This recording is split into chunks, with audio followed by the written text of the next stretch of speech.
Hola, ¿qué tal amigos? Vamos a continuar con nuestra lectura del libro Las aventuras de Arthur Gordon Pym, capítulo 17. Mantuvimos nuestro rumbo hacia el sur durante 4 días, después de haber renunciado a la búsqueda de las islas de Grass, sin encontrar nada de hielo. El 26, a mediodía, nos hallábamos a 63 grados 23 minutos de latitud sur y a 45 grados 25 minutos de longitud oeste. Entonces vimos varias grandes islas de hielo y un banco que no era, por cierto, de gran extensión. Los vientos soplaban generalmente del sudeste o del norte, pero eran muy flojos. Siempre que teníamos viento del oeste, lo que sucedía raras veces, iba acompañado invariablemente de rachas de lluvia. Todos los días nevaba algo. El día 27 el termómetro marcaba 35 grados. El 1 de enero de 1828. Este día nos encontrábamos rodeados completamente por los hielos y nuestras perspectivas parecían en realidad muy tristes. Un fuerte vendaval sopló durante toda la noche, procedente del noroeste, y lanzó contra el timón y la bovedilla grandes témpanos con tal violencia que todos temblábamos por las consecuencias. Al anochecer, cuando el vendaval soplaba aún con furia, un gran banco de hielo se rompió frente a nosotros y pudimos, haciendo fuerza de vela, abrirnos paso entre los pedazos más pequeños hasta más allá del mar abierto. Mientras nos acercábamos a este lugar, fuimos arriando gradualmente las velas, y cuando al fin nos vimos libres, nos pusimos el pairo con una sola vela de trinquete con rizos. 2 de enero. Tenemos un tiempo bastante tolerable. Al mediodía nos hallábamos a 69 grados 10 minutos de latitud sur y a 42 grados 20 minutos de longitud oeste, habiendo cruzado el círculo ártico. Vimos muy poco hielo hacia el sur, aunque grandes bancos de hielo se divisaban a popa. Este día hemos aparejado unos utensilios de sonda, utilizando un gran puchero de hierro de una capacidad de 20 galones y un cable de 200 brazas. Encontramos la corriente que se dirigía hacia el norte, a casi 1/4 de milla por hora. La temperatura del aire era hoy de unos 33 grados. Hemos comprobado que la variación era de 14 grados 28 minutos hacia el este por azimut. 5 de enero. Seguimos avanzando hacia el sur con grandes impedimentos. Sin embargo, esta mañana, cuando nos hallábamos a 73 grados 15 minutos de latitud sur y a 42 grados 10 minutos de longitud oeste, nos encontramos de nuevo ante una inmensa extensión de hielo firme. No obstante, vimos más abierto el mar hacia el sur, y no nos cabía duda alguna de que llegaríamos a alcanzarlo manteniéndonos hacia el este a lo largo del borde del banco de hielo. Llegamos por último a un paso de casi 1 milla de ancho, a través del cual nos abrimos camino al ponerse el sol. El mar en el cual nos hallábamos estaba en aquel momento densamente cubierto de islas de hielo, pero como no había bancos, avanzamos resultadamente como antes. El frío no parecía aumentar, aunque nevase con frecuencia y de cuando en cuando cayesen rachas de granizo de gran violencia. Inmensas bandadas de albatros volaron hoy sobre la goleta, yendo de sudeste a noroeste. 7 de enero. El mar permanece tranquilo, casi despejado, de modo que proseguimos nuestra ruta sin dificultad. Hacia el oeste vimos algunos icebergs de un tamaño increíble, y por la tarde pasamos muy cerca de uno cuya cima no tendría menos de 400 brazas sobre la superficie del océano. Su contorno era probablemente en la base de 3/4 de legua, y varias corrientes de agua pasaban por las grietas de sus costados. Durante 2 días tuvimos esta isla a la vista y solamente la perdimos al desaparecer esta durante una niebla. 10 de enero. Esta mañana temprano hemos tenido la desgracia de perder a un hombre por la borda. Era un americano llamado Peter Brenderburg, natural de Nueva York, y uno de los mejores marineros a bordo de la goleta. Al pasar por la proa resbalaron sus pies y cayó entre 2 masas de hielo sin volver a aparecer más. Al mediodía de hoy estábamos a 78 grados 30 minutos de latitud y a 40 grados 15 minutos de longitud oeste. El río es ahora excesivo y tenemos continuamente rachas de granizo que vienen del norte y del este. En esta dirección también hemos visto varios icebergs inmensos, y todo el horizonte hacia el este parecía estar bloqueado por un campo de hielo, elevándose, sorprendiéndose en masas como un anfiteatro. Durante la noche vimos algunos bloques de madera flotando y una gran cantidad de aves revoloteando por encima, entre las cuales hay nileis, petreles, albatros y un voluminoso pájaro de un brillante plumaje azul. Aquí la variación por azimut era menor que la presente al pasar el círculo ártico. 12 de enero. Nuestro paso hacia el sur vuelve a parecer dudoso, pues solo vemos en dirección al polo un banco ilimitado en apariencia, respaldado por una verdadera cordillera de hielo, en la que un precipicio se eleva toscamente sobre otro. Navegamos hacia el oeste hasta el día 14, con la esperanza de hallar una entrada. 14 de enero. Esta mañana hemos alcanzado el extremo oeste del banco que nos había impedido el paso, y doblando llegamos a mar abierto sin un témpano.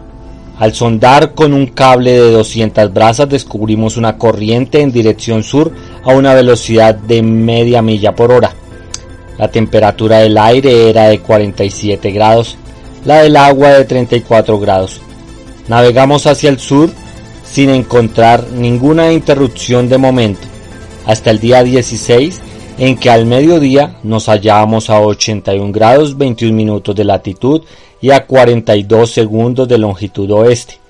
Aquí sondeamos de nuevo y descubrimos una corriente que se dirigía también hacia el sur y a una velocidad de 3/4 de milla por hora.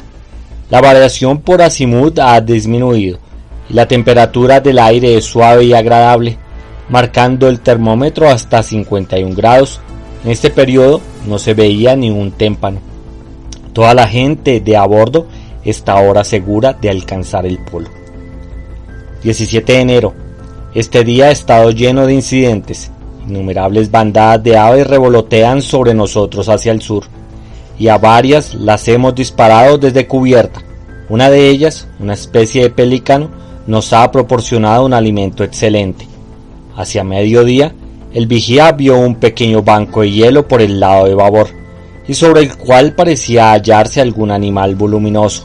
Como el tiempo era bueno y estaba casi en calma, el capitán Guy ordenó que echasen 2 botes al agua para ver qué clase de animal era. Dick, Peters y yo acompañamos al primer piloto en el bote más grande. Al llegar al banco de hielo, vemos que está ocupado por un gigantesco oso polar cuyo tamaño excedía en mucho del mayor de estos animales. Como vamos bien armados, no vacilamos en atacarle enseguida.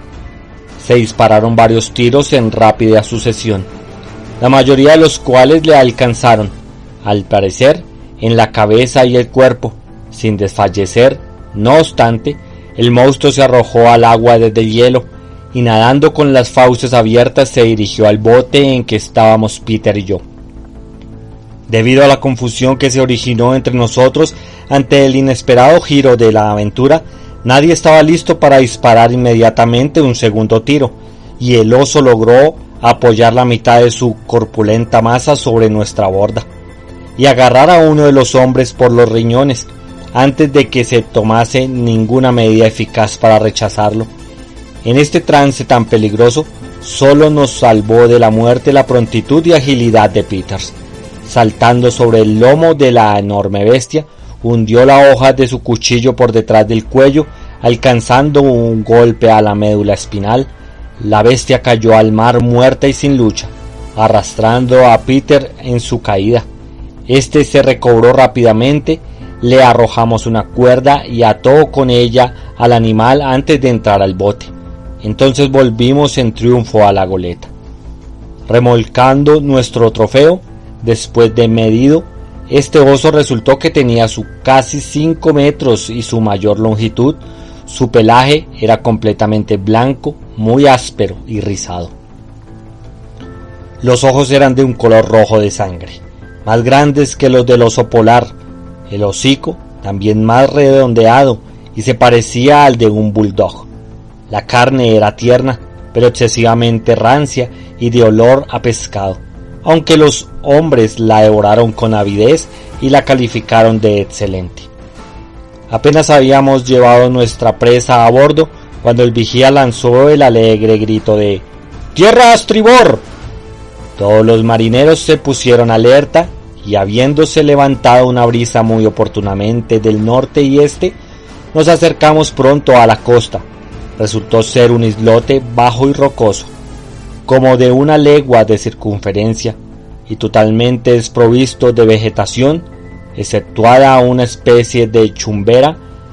Al acercarnos por el norte, vimos un singular arrecife que avanzaba en el mar y tenía un gran parecido con las balas de algodón para encordelar.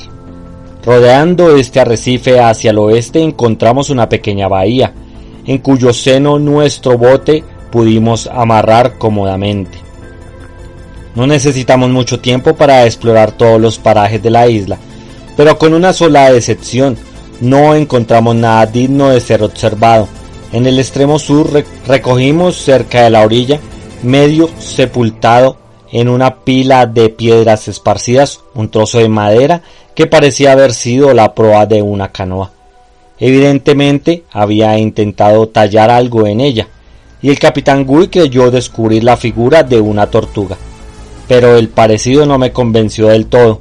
Aparte de esta proa, si es que lo era, no encontramos ningún otro indicio de que un ser vivo hubiese estado allí nunca antes. Alrededor de la costa descubrimos algunos témpanos, pero estos eran muy escasos.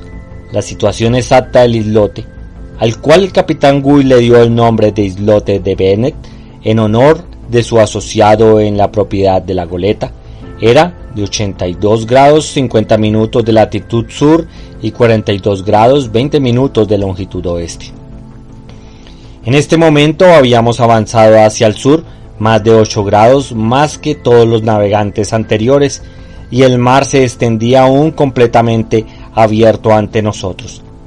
También advertimos que la variación disminuía uniformemente a medida que avanzábamos, y lo que era aún más sorprendente, que la temperatura del aire y después la del agua se hacían más suaves.